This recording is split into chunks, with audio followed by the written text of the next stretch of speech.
Shri Kanakadurga జ్యోతిషాలయం phone ద్వారా జ్యోతిష్యం చెప్పబడును.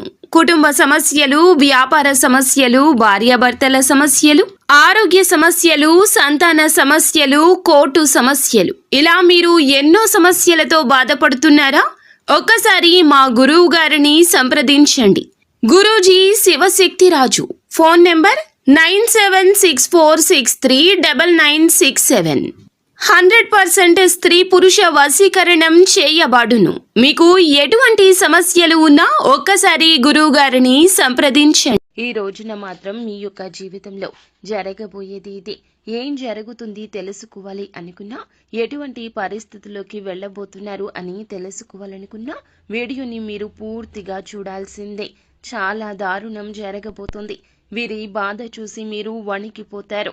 మీరు తల మునకలైపోతారు. ఆ సమస్య నుంచి వారిని ఎలా బయటపడేయాలంటూ, వారు ఎవరు, ఏం జరగబోతుంది, వారికి ఎటువంటి ఫలితాలు కలగబోతున్నాయి తదితర అన్ని వివరాలు వీడియోలో తెలుసుకుందాము. వీడియో మీకు నచ్చినట్లయితే లైక్ చేయండి. మీ లైక్ మాకెంతో సపోర్ట్ అండ్ ఎంకరేజ్మెంట్ గా ఉంటుంది. ఇక ఆలస్యం అనేది ఏ మాత్రము కూడా లేకుండా మనం ఈ వీడియోలోకి వచ్చేద్దాము. ఈ రాశి జాతకుల గురించి ముందుగా మనం తెలుసుకోవాలండి. ఈ రాశి జాతకులు చాలా వరకు కూడాను అసూయ ద్వేషాలు లేనివారు. వీరికి ఎంత మంచి మనసు ఉంటుందంటే ఒక్క మాటలో అస్సలు చెప్పలేమండి. భగవంతుని స్వరూపులుగా తోస్తారు. వీరికి ఇష్టులకు మాత్రమే ఇలా కనిపిస్తారు. కానీ శత్రువులకు మాత్రమో వీరి మీద అక్కసు ఎక్కువగా ఉంటుంది. విద్వేషాలతో రగిలిపోతూ ఉంటారు. ఎందుకంటే మీ ఉన్నత స్థితి ఇందులకు మూల కారణము. వీరికి ఎంత మంచి మనసు ఉంటుందంటే ఆపద సృష్టించే వ్యక్తులకైనా కూడాను వీరు ప్రేమను పంచగలుగుతారు. అమితంగా అందరినీ ఆకర్షిస్తారు. వీరి ముఖ వర్చస్సు అటువంటిది. వీరు చేసే పనులు అటువంటివి. ఎదుటి వారికి కష్టం కలగకూడదని వీరికి వీరుగా కష్టం తెచ్చుకుంటారు. కుటుంబాన్ని అంతా జాగ్రత్తగా చూసుకుంటారు. కానీ వీరి బాధను పలువురికి చెప్పుకోవడానికి అస్సలు ఇష్టపడరు. ఎక్కువగా సుఖాన్ని అందరికీ పంచుతూ ఉంటారు. బాధని వీరు లోలోపల దిగమింగుతుంటారు. వీరి యొక్క తత్వమే అటువంటిది. జన్మతః వచ్చిన లక్షణమే ఇది అని చెప్పొచ్చు. వీరిని చూసిన కన్న తల్లిదండ్రులకు కూడాను ఎంతగానో గౌరవంగా ఫీల్ అవుతూ ఉంటారు. గర్వంగా ఫీల్ అవుతారు.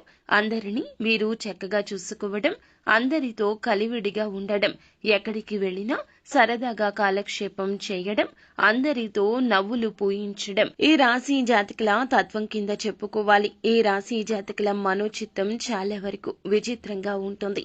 ఆపదలో ఉన్న వారికి సాయం అందించే వరకు కూడాను నిద్రపోరు అంటే నమ్మశక్యమా? అవునండి, ఖచ్చితంగా మీరు వింటుంది 100కి 100 నిజమే. ఎవరైనా కష్టంలో ఉన్నారంటే వీరికి నిద్ర కూడా పట్టదు. ఆపదలో ఉన్నాము, సాయం చేయండి అని అర్థించినా, అపాయంలో ఉన్నారని ఎవ్వరి గురించి ఎవ్వరూ చెప్పినా ఒక అడుగు ముందే ఉంటారు. తనకు మాలిన ధర్మం చెయ్యకూడదు అని నానుడి. ఇటువంటి వారిని చూసి పెద్దవారు పెట్టారేమో అన్నట్లుగా కరెక్ట్ గా వీరికే ఈ మాట సూట్ అవుతోంది. ఈ రాశి జాతకుల యొక్క తత్వము కొన్నిసార్లు కుటుంబానికి కూడా ఇబ్బందికరంగా మారిపోతూ ఉంటుంది. అందరి కష్టాన్ని కూడా వీరు తమ కష్టంగా భావిస్తూ ఉంటారు. తోటి ఉద్యోగులు కావచ్చు, బంధుమిత్రులు కావచ్చు, సన్నిహితులు కావచ్చు, స్నేహితులు కావచ్చు, నిజాయితీ పరులు అయితే గనక వీరిని ఇబ్బంది పెట్టరు. కానీ కొంతమంది ఉంటారండి, వీరి జీవితంలోనే కాదు అందరి జీవితాల్లో ఇటువంటి వారు ఉంటారు. ఇది పక్కా.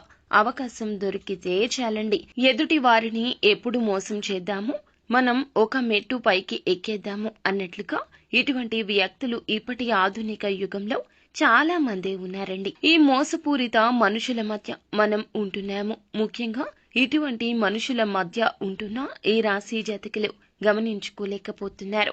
100కి 200% ఇటువంటి మనుషులే మీ చుట్టూరా ఉన్నారు. అయితే ఈ రాశి జాతకులకు కీడులో ఒక మేలు కూడా ఉన్నదండి. మీ చుట్టూ ఉన్న వ్యక్తుల్లో మిమ్మల్ని అమితంగా ప్రేమించేవారు కూడా ఉన్నారు. అంటే ఒక 10 మంది ఉన్నారనుకోండి, 10 మందిలో 7 వీరిని ఇష్టపడేవారు ఉన్నారు. అయితే ఆ ఇష్టపడేవారిలో ఒకరికి ఈ రోజున కష్టం కలగబోతుంది, దారుణం జరగబోతుంది. ఈ యొక్క వార్త మీకు ఫోన్ ద్వారా కావచ్చు, లేదా ఎవరి ద్వారా అయినా కావచ్చును, ఈ యొక్క వార్త మీ చెవిన చేరుకుంటుంది. మీ తోబుట్టువులకు కావచ్చు, జీవిత భాగస్వామికి కావచ్చు, కన్న తల్లిదండ్రులకు కావచ్చు, మీరు అమితంగా ఇష్టపడే మీ స్నేహితులకు కూడా కావచ్చు, ఈ రోజున వారికి సంబంధించి ఒక అశుభ వార్త వినబోతున్నారు. వారికి ఏదైనా యాక్సిడెంట్స్ రూపంలో కలిగిన నష్టం కావచ్చు, లేదంటే వారికి కలిగిన ధన నష్టం కావచ్చు, లేదా వారి యొక్క బంధం విచ్ఛిన్నమైంది అనే ఒక వార్త కావచ్చు మీ చెవిన పడబోతూ ఉన్నది. మీ జీవిత భాగస్వామికి లేదా మీ కన్న తల్లిదండ్రులకు వారి యొక్క కెరియర్లో లేదా వారి యొక్క జీవితంలో వినకూడని ఒక అశుభ వార్త వినడం, లేదా మీ తోబుట్టువులకు జరిగిన అన్యాయాన్ని, వారికి వచ్చిన కష్టాన్ని విని మీ తల్లిదండ్రులు చెల్లించిపోవడం, ఇలా ఏ రూపంలో అయినా కావచ్చునండి. మీకు ఇష్టమైన వారికి కష్టం కలిగింది, మీరు ఇష్టమైన వారు అందులకు దుఃఖిస్తున్నారు. ఇలా మీ ఇల్లు ఈ రోజు అంతా కూడా ఇటువంటి వాతావరణంలో మునిగిపోతుంది. వారి బాధ చూసి మీరు వణికిపోతారు. ఏం చేయాలో తెలియక భగవంతునికి మొరపెట్టుకుంటారు. కష్టం వచ్చినప్పుడు వెంటనే భగవంతుడు తప్పక గుర్తొస్తాడు. కానీ ఈ రాశి జాతకులకు భగవంతుడు అంటే నమ్మకం ఎక్కువ. నిత్యము కూడాను మీరు భగవంతుని నమ్ముతారు, ఆరాధిస్తారు, పూజిస్తారు. కానీ ఈ కష్టం ఎందుకు వచ్చిందంటూ ఈ రోజున ఆర్తనాదాలు చేస్తారు. వారి యొక్క సమస్య చూసి మీ గుండె చెరువైపోతుందండి. కానీ మీరు కూడా డీలా పడితే మీ యొక్క కుటుంబాన్ని ఎవరు పైకి తెస్తారు చెప్పండి? ఆ కష్టం నుండి పైకి తీసుకురావాలంటే మీరు కొండంత ధైర్యాన్ని చూపించాలి. మీరు కొండంత ధైర్యంగా ఉండాలి. కావున ఈ రోజున వారికి మీరు ధైర్యం చెప్పండి. మనిషి సహాయం చేయండి. వారికి అండగా నిలబడండి. మీ వెనుక మేమున్నాము, ఎటువంటి పరిస్థితుల్లో అయినా నేను ఉన్నాను అంటూ వారికి ధైర్యం చెప్పే ప్రయత్నం చేయండి. అలాగే వారు ఏదైనా బెట్టింగ్ యాప్స్లో కానీ, లోన్ యాప్స్లో కానీ, లేదా ఇతరత్ర ఎటువంటి మోసాలకు గురి అయినా వారికి ఏదైనా ధన సాయం కావాలన్నా ఒక అడుగు ముందుకు వేయండి. ఖచ్చితంగా మీరు అందించే సహాయం భగవంతుని రూపంలో వారికి అందినట్లుగా వారికి అనిపిస్తుంది. వారు మీతో పాటు ఈ రోజున మనసు విప్పి సమయాన్ని గడుపుతారు. వారికి కలగాల్సిన కష్టానికి మీరు అడ్డుగా నిలబడతారు. ఇదంతా దైవేచ్ఛ. ఈ రోజు ఇలాగే జరగబోతుంది. అలాగే ఈ రోజున ఈ రాశి జాతకులకు కాస్తంత ఓర్పు సహనం ఎక్కువగా ఉండాలని చెప్పాలి. ఇలా ఒకరికి కలిగిన ఆపద మీకు నిద్ర పట్టకుండా ఉంటుందని చెప్పుకోవాలి. ఈ విధంగా ఈ రాశి జాతకులకు గడవబోతుంది. ఈ రోజంతా పొద్దున్నుంచి రాత్రి వరకు కూడా వీరి కోసం మీరు దుఃఖిస్తూనే ఉంటారు.